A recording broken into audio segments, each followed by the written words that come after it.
یہ جو قربانی کا جو عمل ہے نا، حضرت ابراہیم سے لے کر نہیں ہے، حضرت ابراہیم سے ہمیں سنت ابیکم ابراہیم، یعنی ہر امت پر، حضور صلی اللہ علیہ وسلم کی پوری امت پر جو قربانی واجب ہے حضرت ابراہیم کی سنت سے نکلا ہے. لیکن قربانی کا جو طریقہ رہا اللہ تعالیٰ نے حضرت آدم علیہ السلام کے زمانے سے لے کر آ رہے ہیں. قرآن پاک میں فرمایا وَاتْلُ عَلَيْهِمْ نَبَأَ ابْنَيْ آدَمَ بِالْحَقِّ إِذْ قَرَّبَا قُرْبَانًا فَتُقُبِّلَ مِنْ أَحَدِهِمَا وَلَمْ يُتَقَبَّلْ مِنَ الْآخَرِ قَالَ لَأَقْتُلَنَّكَ قَالَ إِنَّمَا يَتَقَبَّلُ اللَّهُ مِنَ الْمُتَّقِينَ. اللہ تعالیٰ نے حضرت آدم علیہ السلام کی صبح کو بھی اولادیں ہوتی تھی، شام کو بھی اولادیں ہوتی تھی. بعض روایتوں میں صبح میں جو اولاد ہوتی ہیں ایک لڑکا اور ایک لڑکی پیدا ہوتی ہیں، شام میں جو پیدا ہوتی ہیں وہ ایک لڑکا ایک لڑکی پیدا ہوتی ہیں. جن کے ساتھ پیدا ہوتے ہیں ان سے آپس میں نکاح نہیں ہوگا.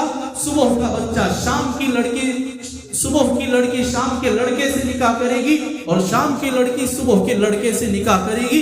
یہ قانون ہے.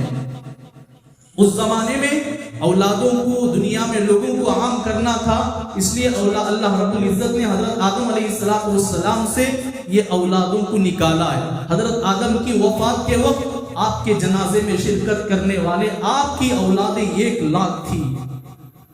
حضرت آدم کے اولادیں 1,00,000 تھی. اتنی اولادوں کو اللہ نے ان کے ذریعے سے دنیا میں نسلوں کو عام فرمایا. تو یہ صبح و شام کے درمیان قابل اور حابل کے درمیان تکرار ہوا. قابل کہتا ہے کہ میں اپنی ساس بہن کو نکاح کروں گا میرے ساتھ پیدا ہونے والی کو، کیونکہ وہ بڑی خوبصورت ہے. شام کو حابل کے ساتھ پیدا ہونے والی خوبصورت نہیں ہے، لیکن حابل اسے ماننے کو تیار نہیں ہے.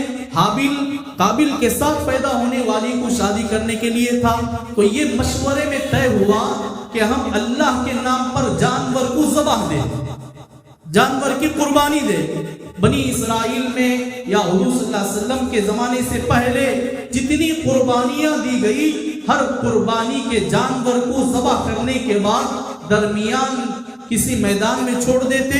جن کی قربانی اللہ قبول فرماتے ہیں آسمان سے آگ آ کر اسے جلا کر ختم کر دیتی، اور جن کی قربانی قبول نہیں ہے وہ قربانی کا گوشت یوں ہی اور جانور یوں ہی پڑا رہے گا، سڑ کر گل کر ضائع ہو جائے گا. یہ اللہ کی بڑی مہربانی ہے کہ ہماری قربانیاں قبول ہے کہ نہ ہے، لیکن اللہ نے اس عمل کو ہمارے سے چھپا دیا. اگر نہ ہوتا اللہ ہماری حفاظت فرمائے، لوگ ہمارے اوپر طعنہ کرتے کہ تمہاری قربانی نہیں ہوئی. یہ آگ کھا کر چلی جاتی. حابل کا جانور کے جو گوشت تھا اللہ نے آگ کے ذریعے سے ختم کر دیا، لیکن قابل کا گوشت ضائع نہیں ہوا، وہ ایسے ہی پڑا رہا، یوں ہی جانور پڑا رہا. تو قابل نے اس عمل کو بھی قبول نہیں کیا تو حابل کو قتل کر ڈالا، بے ضرورت لڑائی جھگڑے کے بعد قتل کر ڈالا. تو یہ عمل کی وجہ سے یعنی قربانی کا عمل حضرت آدم سے لے کر چلا آ رہا ہے. ہمارے اوپر بھی ضروری ہے کہ ہم بھی قربانی صحیح طریقے سے ادا کریں. أحب الوفاء بشتى الصور، أحب الوفي الأمين الأغر.